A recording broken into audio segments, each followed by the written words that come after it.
Ada orang yang suka nulis gitu, akhirnya nulis quotes di Instagram Iya. gitu. Ini kayaknya nyindir saya ya. Tervalidasi ya, tapi itu juga salah satu sarana untuk mengurangi tekanan gitu ya kan.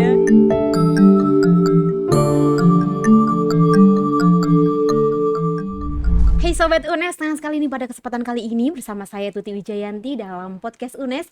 Dan pada kesempatan kali ini sudah hadir seorang narasumber yang sangat luar biasa sekali, yang sangat sangat saya idolakan gitu ya. Dari berapa tahun yang lalu ya, 4-5 tahun yang lalu lah ya, ketika Belum saya masuk kenal. UNES ya? Oh, belum masuk. 4 tahun berarti. Baik, langsung saja saya perkenalkan, dia adalah Mbak Handri. Hai Mbak Handri. Hai. Perkenalkan diri dong sama Sobat UNES. Iya, aku Handri Ayudya Mustika, biasanya dipanggil sama teman-teman Handri sih, akrabnya di UNES. Kalau di rumah Ayu. Oh gitu ya. Karena nama depan keluarga Handri semua Benar, ya. kan semuanya Handri. 4 anak namanya Handri semua. Alhamdulillah baru lulus dari UNES kemarin bulan Maret ya. Maret 2020. bukan Maret. Oh bukan. Tahun lalu tuh terakhir periode berapa ya? November. Mungkin Nah, kayaknya. itu pokoknya periode terakhir kemarin lah, pokoknya baru banget lah gitu. Oke, jadi ini Sobat UNES ceritanya Mbak Handri ini tuh, wah ini mahasiswa yang sangat luar biasa sekali ketika masih mahasiswa maksudnya ya. Karena yang pertama Mbak Handri adalah dulunya duta UNES. Masih sekarang sampai saat ini karena belum lengser. Iya. Kemudian dulu Mbak Handri juga direktur RMFM. Nah, yang sudah kenal. Oh, salah, maaf manajer. Salah lagi. Manajer off air ya. Off air. Nah, kemudian Mbak Handri ini juga mapres juga loh di fakultasnya tuh. Paket komplit. Saya sering bilang siapa yang akan menemukan Mbak Handri mendapatkan gitu ya. Itu adalah orang yang paling beruntung. Aduh. Versi saya. Jadi nih ceritanya nih Sobat UNES, pada kesempatan kali ini kita akan berbincang-bincang terkait kesehatan mental di masa pandemi kayak gitu ya. Jadi ya seperti yang mungkin saya rasakan dan Sobat UNES rasakan, di masa pandemi ini tuh banyak sekali orang-orang yang gampang sekali merasa stres. Iya nggak sih Mbak Handri? Termasuk saya juga. Oh gitu ya. Sama berarti kita sehati ya. Nah jadi begini, saking banyaknya nih orang-orang yang merasa stres gitu. Ini kan Mbak Handri kebetulan juga tergabung dalam komunitas juga ya. Nah itu banyak nggak sih yang curhat-curhat, cerita itu masalah-masalah mereka gitu? Oh, kalau misalkan komunitas yang aku tergabung di dalamnya lebih ke ini sih, kasus-kasus kekerasan atau pelecehan seksual. Oh, lebih banyak di situnya. Jadi memang mungkin ya tekanan yang mereka rasakan karena ada faktor tertentu itu tadi, ada pelecehan atau kekerasan seksual. Cuman kalau stres sih menurut aku kayaknya terutama di masa pandemi ini ya banyak banget. Karena aku pribadi juga merasakan stres ya. Mungkin Mbak Tuti juga merasakan gitu. Kalau Handri yang sekeren itu aja merasakan stres, apalagi saya. Tapi itu yang paling penting. Nah tadi juga kan sebelumnya kita juga udah bincang-bincang ya terkait manajemen stres gitu ya. Nah jadi memang kalau setelah saya pikir-pikir, memang ya ketika kita itu sangat banyak sekali masalah gitu kan, ya gampang banget stres. Bahkan hal-hal yang sebenarnya mudah, ringan menjadi kayak berat dalam penyelesaian karena sangat stresnya itu. Nah masalah manajemen stres nih, kira-kira apa yang perlu dilakukan ketika kita itu sangat stres sekali? Sangat stres ya. Jadi pertama tuh kita harus tahu sumber stres kita tuh apa. Kadang yang bikin kita buyar, bikin kita nggak ngerti harus ngapain, itu adalah saat kita merasa kita tertekan nih, diri kita tertekan. Tiba-tiba nih yang biasanya Mbak Tuti bisa tidur jam 9 malam, tapi tiba-tiba siklus tidurnya jadi jam 10, jam 11, atau bahkan nggak bisa tidur insom sampai jam 1, jam 2 gitu kan. Banyak tuh kalau misalkan teman-teman di Twitter, di Instagram banyak yang sering bilang, aduh aku insom nih, aku insecure nih, aku overthinking nih gitu kan. Nah bisa jadi itu teman-teman lagi mengalami stres gitu, tapi kita nggak ngerti nih sebenarnya sumber stresnya tuh karena apa gitu. Jadi pertama yang harus kita lakukan adalah kita cari tahu sumbernya tuh karena apa gitu. Identifikasi dulu ya. Kita mencoba mengidentifikasi dulu kira-kira sumbernya apa ya. Setelah kita tahu sumbernya, baru kita bisa berpikir lebih jernih lagi. Karena kita tahu sumbernya, jadi kita bisa memberikan perlakuan khusus yang tepat sama si sumber ini gitu. Aku stres gara-gara aku banyak hutang nih misal. Aku stres gara-gara aku udah mau lulus, tapi masa pandemi kayak gini orang-orang semua pada di PHK. Aku mau cari kerja kayak gimana atau apa dan lain sebagainya gitu. Oke, jadi yang pertama cari sumbernya dulu gitu ya. Kita mengidentifikasi dulu. Terus kedua, setelah tahu sumbernya apa, kita mencoba untuk yaitu tadi memberikan perlakuan khusus ke sumbernya itu gitu. Misalkan kita banyak utang nih, ya berarti kita bisa berpikir dong harusnya kita ngapain gitu. Karena aku stres gara-gara aku banyak utang nih. Oh, berarti aku harus apa ya? Kira-kira aku kerja apa ya? Atau aku ngapain ya? Oh, aku takut nih dikejar-kejar sama orang nih. Aku ngomong dulu, "Oh, Bu, maaf nih aku saat ini belum ada uang buat bayar. Kalau misalkan besok gimana?" dan lain sebagainya. Jadi itu dikomunikasikan. Kita tidak lari dari sumbernya itu. Terus setelah itu kita juga bisa cari sarana relaxing stress gitu. Nah itu. Yang tadi sebelumnya udah aku ceritain sama Mbak Iya, Tuti ya. iya, iya. Gimana caranya kita bisa mengurangi tekanan stres kita. Mungkin kebanyakan yang paling mudah adalah kita cerita ke orang lain atau sering disebut katarsis gitu. Kita curhat, ketemu sama temen. Kalau misalkan masa pandemi kayak gini nggak bisa meet up, ya bisa by phone, bisa by chat gitu dan lain sebagainya. Dan ini menurut aku banyak sih orang-orang yang mungkin dia extrovert ya. Kalau extrovert tuh orang-orang yang mendapatkan energi dari luar. Iya. Nah, yang biasanya kumpul sama teman, kalau mahasiswa biasanya ke burjo sampai tengah malam Iya, gitu. iya. Tiba-tiba di rumah aja nggak ngapa-ngapain dan lain sebagainya. Itu kan pasti stresnya numpuk ya. Iya, betul, Yang betul, biasanya jengkel sama dosen gitu kan. Jengkel sama dosen bisa cerita ke teman-teman waktu masuk, "Ini dosen yang kayak gini nih, gini."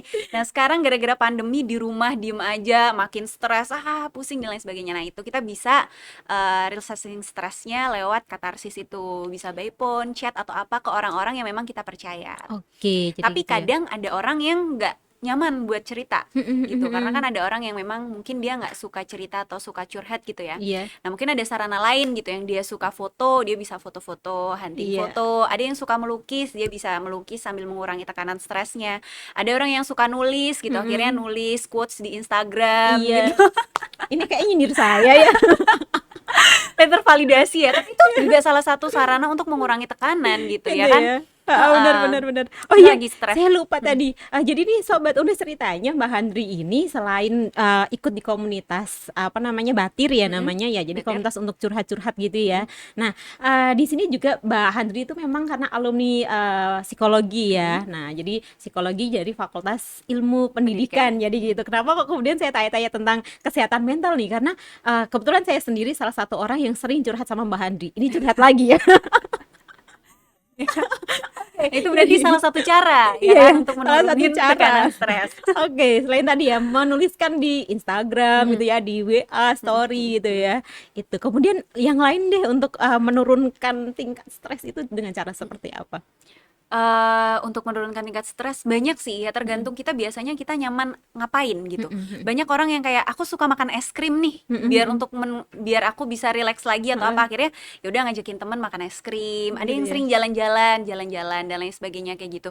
Tapi dengan catatan kita udah tahu sumbernya apa gitu. Oke. Kadang kan aku ngerasa kok aku susah ini ya, apa namanya, susah tidur, kok aku ngerasa aku Hampa gitu ya. tidur terus gitu. Gitu ya. Cuman kita nggak ngerti itu karena apa ya. Kadang ada ya gitu, apalagi Iya, cewek ya iya, biasanya iya, gitu ya. Aku bener, nggak bener, ngerti bener. nih, tapi aku uring-uringan banget nih, maunya marah-marah terus nih dan lain sebagainya gitu. Nah itu, jadi kita harus mengidentifikasi kira-kira apa ya gitu. Oke, termasuk juga mungkin identifikasi terhadap diri sendiri juga ya. Kira-kira Benar, memahami saya itu tipe yang seperti apa gitu ya. Benar. Nah, Kadang kalau misalkan ada orang yang memang dia tidak nyaman untuk cerita, ya tidak usah dipaksakan untuk cerita gitu. Kayak misalkan Oke. aku nih, aku tipe orang yang susah cerita, terutama masalah-masalah pribadi ke orang lain gitu. Iya. Jadi sampai seusia segini nih teman-teman, Sahabat Unes, aku masih sering nulis diary gitu, nulis yang kayak aduh aku gini. Jadi sebenarnya kalau misalkan kita nulis, menurut aku pribadi ya, yang Iya. memang nggak suka cerita gitu, nulis tentang keseharian nih kayak gimana, berat banget menurut aku dan lain sebagainya. Sambil nulis tuh kan sebenarnya otak kita sambil berpikir ya. Jadi tanpa kita sadari tuh sebenarnya kita menemukan jawaban-jawaban loh Dari kita menulis iya, itu dari ya. keresahan kita tuh sebenarnya apa, dan kira-kira tuh apa yang harus kita lakukan tuh apa ya, terungkap waktu Gitu kita ya. menulis itu. Itu menurut aku gitu. Tapi Tapi kalau nggak orang nggak takut kalau ada yang baca gitu. enggak sih gitu, Enggak selama ya? ini pernah sih mama baca, tapi ya nggak masalah gitu. Sudah berapa buku itu ngomong-ngomong ya kalau seringnya ditulis semua. Tapi menurut aku Udah jadi perpustakaan kayaknya. dulu tuh waktu SD ada cerita lucu. Jadi waktu SD tuh Mbak Tuti ya. Heeh. Nah, Handri tuh dulu karena papa kerja, mama kerja, jadi nggak pernah ada orang di rumah gitu, sendiri di rumah. Dulu waktu SD tuh sedih banget gitu, mama kalau cerita tuh sedih banget gitu. Dulu waktu SD aku kan udah sering nulis diary ya. Heeh. Ala-ala dulu tuh sinetron apa ya nulis diary ya? Apa sih? Buku harian Naila. Nah, kayaknya dari itu deh. Nah itu tuh aku Sedih banget gara-gara kalau pulang dari sekolah nggak ada temen di rumah, bener-bener nggak ada pembantu, bener-bener di rumah tuh sendirian gitu. Kakak nggak itu? Nah, kalau dulu kan waktu aku zaman SD, kakak udah SMP kan jam pulangnya Oh udah iya, beda ya. iya Jadi di betul rumah betul. tuh sendirian, bener-bener sendirian. Terus kalau misalkan pulang dari sekolah, dulu dari TK bahkan.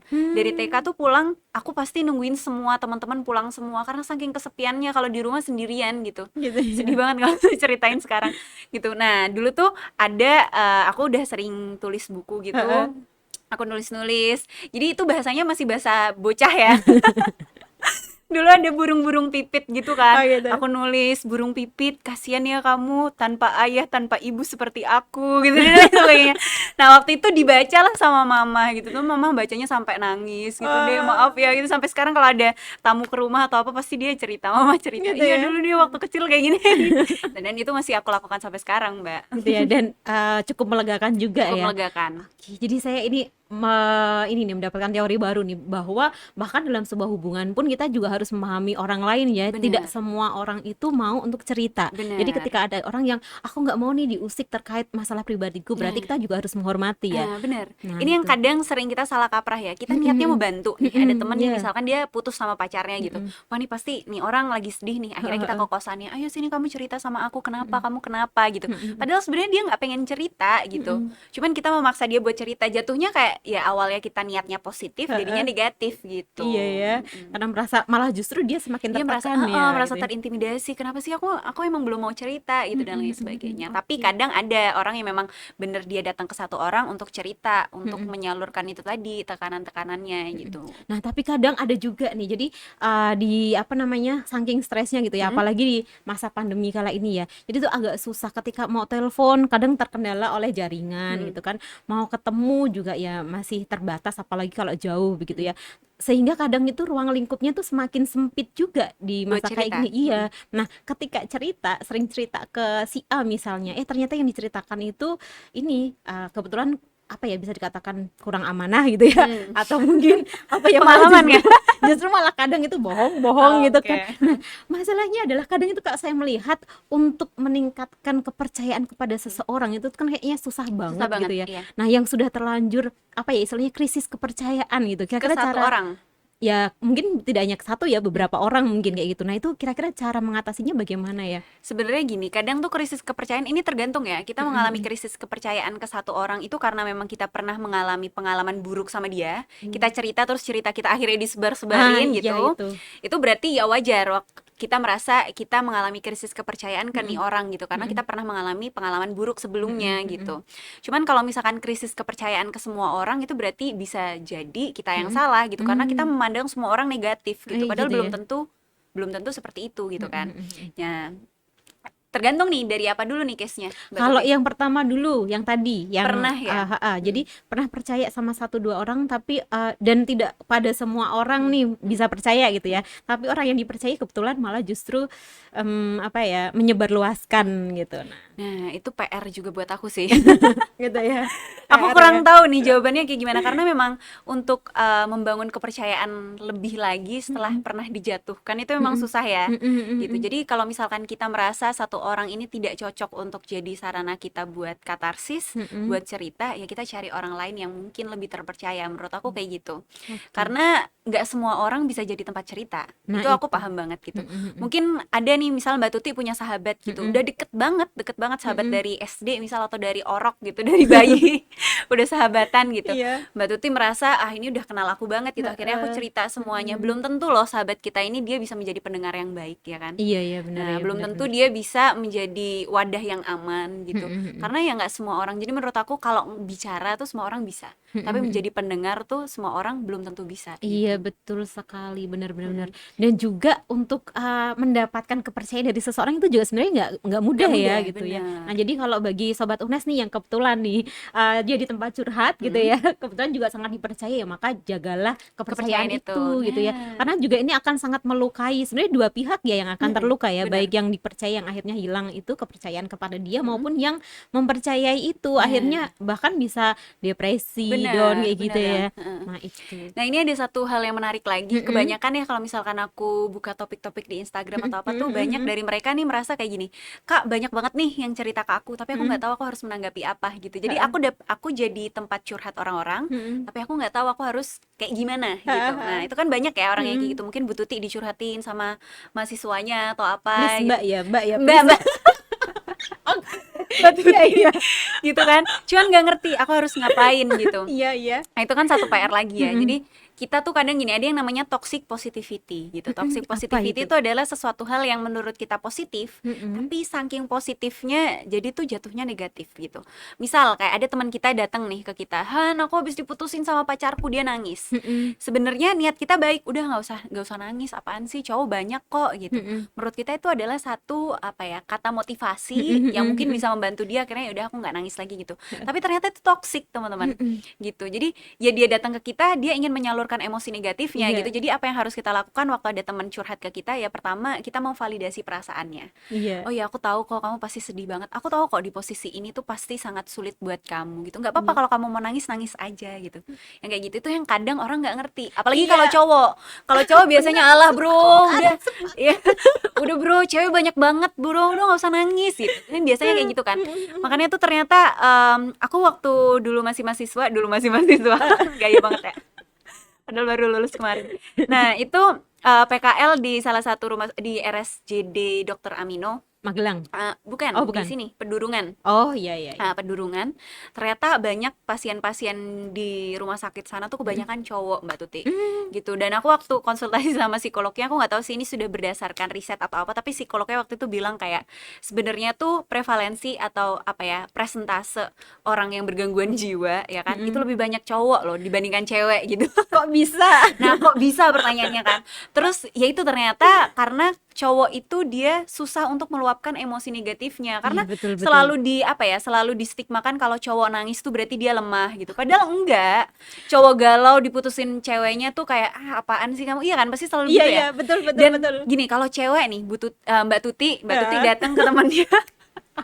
Mbak Tuti datang ke temennya nih, aku lagi galau nih gini, pasti kita nggak apa-apa untuk melakukan afeksi atau kayak pelukan, nggak apa-apa kok, kamu pasti kuat dan lain sebagainya. Kalau cowok coba curhat-curhatan, nangis-nangisan, peluk-pelukan sama temennya, Ada itu kan pasti ini ya. pemikirannya langsung ih nah Gitu itu ya. padahal juga cowok juga perlu yang kayak gitu, curhat dan lain sebagainya tuh Jadi perlu. cowok pun nangis juga nggak apa-apa Nggak gitu apa-apa, ya, nggak bukan apa-apa. haram hukumnya Enggak. gitu. Aduh, karena mereka juga kadang gini, nggak apa-apa kan aku cowok gitu. Kadang tuh juga dari Iya. mereka sendiri juga kayak gitu dengan Bener. gengsinya gitu ya. Padahal tuh nangis itu dia salah satu obat sih ya kan. Kalau nangis tuh kita Lega mengeluarkan air gitu ya. mata tuh, jadi waktu kita tersakiti, kita stres atau ada hal yang menyakiti kita ya, stimulus di luar negatif kena di badan kita, otomatis kan itu sesuatu hal yang negatif. Nah, air mata tuh sebenarnya dia kayak apa ya, kompensasi dari tubuh kita yang terluka gitu. Sebenarnya Gitu kayak ya. gitu. Nah, saat ditahan-tahan tuh kan pasti jadinya penyakit ya. Kayak misalkan bener, Mbak bener, Tuti bener. pengen bersin nih. Terus Mbak Tuti ditahan, kamu nggak boleh bersin gitu. Rasanya sakit kan Iya, pasti iya, badannya. iya. Nah, itu sama halnya kayak kita pengen nangis, tapi kita nggak boleh nangis gitu. Nah, itu. Oke, jadi kayak gitu ya. Jadi menangis pun juga ternyata salah satu cara yang bisa kita lakukan untuk menghilangkan rasa luka gitu ya. Bener, dan nggak apa-apa sebenarnya. Nggak apa-apa ya. Nah, kemudian begini nih, ini juga curhatan nih. Ya curhatan dari saya, curhatan dari ampun, dalam hal ini aku yang curhatnya ya.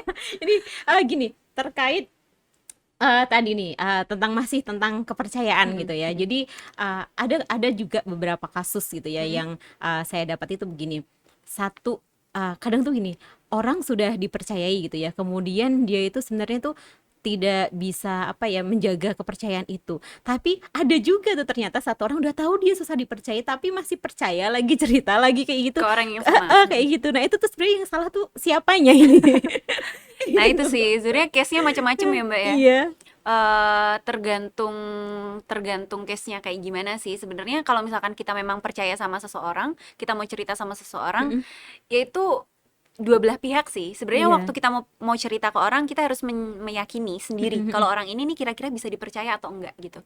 Saat kita cerita ke satu orang, kita udah percaya, tiba-tiba dia ternyata tidak bisa dipercaya, ya sebenarnya ya benar kata Mbak Tuti tadi, dari dua belah pihak gitu. Yang satu karena aku sudah merasa mungkin aku kurang bisa memilih orang yang tepat, ya kan? Ya jadi nggak salah satu pihak aja gitu. Atau yang satunya ya memang dia tidak bisa menjaga kepercayaannya gitu. Jadi menurut aku sebenarnya waktu kita mau cerita atau kita katarsis ke orang, kita harus pilih-pilih juga sih. Oke, Dan jadi itu harus tadi, pilih juga. belum tentu teman dekat kita itu dia Bisa orang yang jadi tepat untuk kita cerita. Oke, nah kemudian juga begini, terkait tadi yang Handri sampaikan, aku tuh seneng banget nih, makanya kenapa saya suka banget cerita sama Handri. Jadi memang tidak semua orang ketika merespon curhatan kita itu yang langsung, oh iya nggak apa-apa, kamu nangis nggak apa-apa kok, nggak semua orang kayak gitu ya. Jadi ada juga yang kemudian malah begini, kadang aku kesel nih sama si Aziz misalnya gitu, tapi malah justru yang mendengarkan curhatan itu, kamu nggak boleh kesel sama Aziz, Aziz itu kan sebenarnya pada dasarnya baik, kenapa kawin? Nah itu tuh Ya, akhirnya sering kan terjadi ya. iya sering banget kayak gitu. Nah itu terus harusnya tuh yang apa ya, sebagai yang curhat dulu deh gitu, harusnya apakah menghindari orang yang semacam itu ataukah ya nggak apa-apa deh kayak gitu, atau bagaimana? Sebenarnya itu trial and error ya. Kita curhat ke orang pertama kali nih, kita kan nggak tahu ya respon dia seperti apa. Itu tadi balik lagi, tidak semua orang bisa menjadi pendengar yang baik gitu. Mungkin sebenarnya niat dia baik gitu. Dia nggak pengen hubungannya Mbak Tuti dan Aziz ini rusak gitu, misalkan Iya gitu. Dan iya. memang mungkin si Aziz ini punya sisi lain yang memang baik, yang kebetulan Mbak Tuti pas itu emang lagi bermasalah aja gitu. Jadi Iya. sebenarnya niat dia baik, cuman dalam kondisi itu tidak baik menyampaikannya Iya. gitu. Itu pertama. Terus kedua, saat kita memang curhat sama orang dan kita merasa oh kayaknya ini dia nggak bisa nggak cocok deh jadi pendengar yang baik karena dia kurang bisa memvalidasi perasaanku gitu. Karena kan pasti kita tuh pengen divalidasi loh Iya, pertamanya, bener. awalnya kayak ya aku tahu kok pasti kamu sakit hati ya kalau misalkan Aziz kayak gitu atau apa gitu di awalnya. Itu di awalnya seperti itu. Dan dari sisi perspektif orang yang mendengarkan cerita nih, jadi waktu orang kita tuh satu individu tuh kita ada dua belahan atau apa ya? Satunya itu ada logical, logis, yang kedua adalah emosional gitu. Nah, orang dalam kondisi yang misalkan dia depres atau dia manik atau apa ya, dia seneng banget gitu atau dia sedih banget itu biasanya emosionalnya lebih tinggi nih sahabat UNES dibandingkan logikanya. Jadi misalkan kita Mbak Tuti lagi sedih-sedihnya gitu, aku mau bilang kayak kamu tuh nggak masuk akal, Aziz tuh orangnya baik gini, pasti Ya, Mbak kadang tambah Tuti emosi. nggak akan mau nerima karena Iya, memang benar, emosionalnya masih tinggi. Atau Iya. sebaliknya, orang yang misalkan lagi seneng banget nih, lagi bucin-bucinnya. Kita punya temen bucin banget nih, bucin banget sama pacarnya. Iya. Kita bilang, aduh hubungan pacaranmu tuh toksik, udah putusin aja. Dia nggak bakalan mau dengerin gitu. Iya, iya, Karena iya. memang emosionalnya lebih tinggi dibandingkan logikanya gitu. Yang perlu kita lakukan adalah yaitu kita pertamanya memvalidasi, kita mendengarkan, kita menjadi wadah yang aman buat dia. Setelah nanti beberapa hari kemudian misalkan atau beberapa saat kemudian dalam kurun waktu tertentu, nanti emosionalnya yang tinggi, logikalnya udah mulai stabil lagi, logika dan emosinya udah stabil lagi, baru kita Baru kasih masukan gitu ya. Oke, ini juga gitu, ilmu biasanya itu baru baru masuk nih. kayak gitu. Bener. Ini ilmu baru nih bagi saya karena berarti nanti kalau saya jadi teman curhat gitu ya harusnya kayak gitu ya. Jadi jangan langsung ketika ada Handri misalnya cerita apa langsung apa sih Han, itu kan dia baik ya kayak gitu gitu, Bener. nggak boleh kayak gitu ya. Iya, dan Jadi kadang sering terjadi tuh gini, misalkan aku cerita, duh aku kayak gini, nanti tuh temen ceritanya dia pasti gini, udah itu kamu masih mending, aku kayak gini. Nah itu sering banget terjadi dan itu iya itu nggak boleh ya, harusnya nggak boleh. jangan ya, nggak boleh kayak Jangan, gitu ya. jangan. Oke, nah ini ilmu baru nih bagi saya. Jadi untuk menjadi pendengar yang baik gitu ya, itu juga ternyata juga ada ilmunya juga ya. Benar. Jadi ada beberapa hal yang perlu kita perhatikan. Contohnya tadi, ya minimal kita memvalidasi dulu gitu ya. Karena ada juga kadang tuh begini, kamu inginnya ada kadang begini, kamu pengennya dapat masukan yang sesuai yang kamu ingin dengar ataukah yang ini kadang Iya kan kayak kita yang cerita merasa terintimidasi ya. benar Berarti kamu ngasih saran aku nih berdasarkan apa yang aku mau gitu kan. Iya, nah kadang tuh kayak gitu, bener. Saya juga pernah tuh. Paling kan kamu pengennya itu dengar apa yang ingin kamu dengar kan? ya. Heeh. Ya iyalah gitu ya. Walaupun sebenarnya iya gitu, tapi itu tidak perlu disampaikan sebenarnya. Nah itu ya, jadi salah satu tips untuk jadi pendengar yang baik tuh nggak boleh ya, sobat UNES juga kayak gitu ya. Dan itu tuh impactnya apa ya, efeknya tuh ternyata sangat besar loh, Hmm. sahabat UNES. Karena kadang aku merasa gini deh, banyak orang-orang yang dia merasa tidak punya tempat cerita, sampai akhirnya dia stres, depresi. Depresi tuh levelnya lebih tinggi ya dibandingkan stres ya. Sampai ada kemungkinan bunuh diri, dia keinginan untuk bunuh Itu. diri, self harm dan lain sebagainya, itu karena dia merasa dia sendiri dan dia nggak punya tempat untuk cerita gitu. Jadi dia merasa kayak, duh kayaknya aku tuh udah nggak berharga, aku udah nggak ada siapapun yang peduli sama aku dan lain sebagainya gitu. Jadi dengan menjadi pendengar yang baik, dengan menjadi wadah yang aman untuk teman kita gitu, paling enggak sahabat-sahabat kita di sekeliling kita, itu ternyata ya kita bisa menjadi seseorang yang bermanfaat juga untuk perkembangan kesehatan mental di Lingkungan gitu ya, lingkungan. lingkungan Iya, sekitar walaupun ya. sebenarnya itu hal yang Iya simple, ya. tapi emang susah dilakukan. Ah, iya nih. Ya, Jadi seperti itu ya, kira-kira kalau kita itu mau membuat lingkungan kita jadi sehat, ya kita juga bikin orang-orangnya sehat juga. Ya salah benar. satunya juga belajar menjadi pendengar yang baik juga Iya, gitu ya. kadang tuh banyak orang yang dia punya masalah, dia nggak Mm-mm. punya tempat cerita, akhirnya Mm-mm. dia stres, dia depresi, dan banyak yang akhirnya memutuskan untuk bunuh diri Nah, sebenarnya karena itu. apa ya? Karena dia merasa dia sudah tidak berguna, dia Mm-mm, merasa dia mm-mm, sendiri, dia tidak mm-mm, punya support system mm-mm, di keluarga dia yang tidak dapat dukungan, di lingkungan pertemanan nggak dapat, misalkan mm-mm. dari pasangan juga nggak dapat, ya akhirnya apa ya? Pasti dia merasa kayak, duh hidupku sia-sia dan lain Iya, nggak ada sebagainya. gunanya gitu Nah, ya. efeknya Fatal sehebat itu itu, ya, itu heeh, ya. sefatal Sampai itu. akhirnya banyak kasus bunuh diri juga karena itu ya. Nah, Apalagi di masa pandemi ini kesehatan mental tuh sangat penting penting. sekali ya begitu, dan kita juga bisa sebenarnya bisa berperan serta untuk Benar. membuat lingkungan menjadi sehat ya, salah satunya dengan cara tadi menjadi pendengar yang baik bagi Baik. orang-orang yang memang butuh tempat untuk didengarkan. Benar. Nah, karena juga tadi ternyata nggak semua orang juga ingin cerita gitu. Benar. Dan yang nggak ingin cerita ya jangan dipaksa untuk cerita juga gitu ya. Ini sangat seru sekali nih bagi saya terutama ya. Dan saya tuh mau bilang terima kasih juga nih pada podcast UNES yang sudah mewadahi saya untuk curhat. Baik. Dan karena waktu yang sudah sangat mepet, akhirnya dengan terpaksa harus kita hentikan ya Handri ya. Nanti setelah ini kita curhat-curhatan sendiri Iya. ya. Baik, sebelum saya akhiri, mungkin Handri ada pesan-kesan untuk Sobat UNES, silahkan. Buat sobat UNES di masa pandemi kayak gini, pastinya apa ya? Kemungkinan untuk kita mengalami stres tuh pasti akan lebih tinggi ya, karena kondisi yang seperti ini, apalagi buat teman-teman yang biasanya kumpul sama teman-temannya gitu, yang punya apa namanya sumber stres yang biasanya bisa disalurkan dan lain sebagainya, cuman ini terkendala oleh mungkin tempat, jarak, waktu dan lain sebagainya karena masa seperti ini gitu. Yang pertama itu tadi, kita bisa kok tetap cerita ke orang lain. Kalau misalkan memang kita tidak punya wadah yang aman untuk cerita ke teman-teman di sekeliling kita bisa cari komunitas-komunitas sejenis yang memang bisa atau terpercaya untuk mendengarkan curhatan teman-teman. Sekarang udah banyak banget gitu. Dan aku bahagianya, senengnya, bangganya juga sama anak-anak UNES tuh sekarang banyak banget komunitas-komunitas yang bergerak di kesehatan mental ya kan, yang ternyata mereka udah lebih aware lagi gitu Iya, bener. sama ternyata kesehatan mental tuh penting gitu.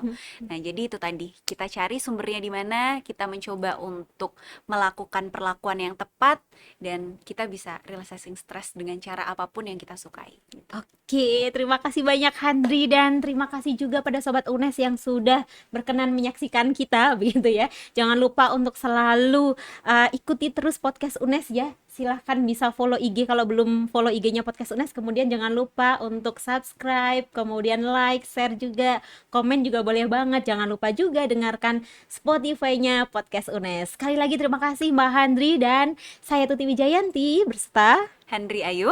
kami pamit undur diri. Wassalamualaikum warahmatullahi wabarakatuh.